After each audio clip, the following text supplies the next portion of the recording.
What's up, YouTube? Ken Gear right back again with another video. Today we're going to be field stripping the M&P9 shield. First we're going to do is make sure we're going to drop our mag first.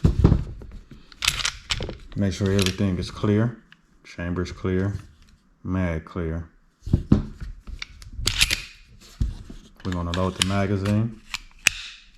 Pull back the slide and lock it. Release our takedown. Release the slide. Pull the trigger. Drop the mag. Pull off our slide. You want to put the lower to the side. Pull out our recoil spring and our barrel.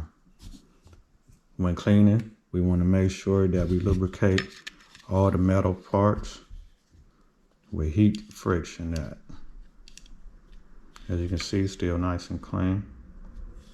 And a slide. To assemble, we're gonna go in reverse. Put in the barrel, recoil spring. Make sure that it's nice and straight. As you can see. Put our slide back on. Lock it. Lock our release. Release the slide. Load up the mag. And that's how you field strip your M&P9 shield. Thank you for watching.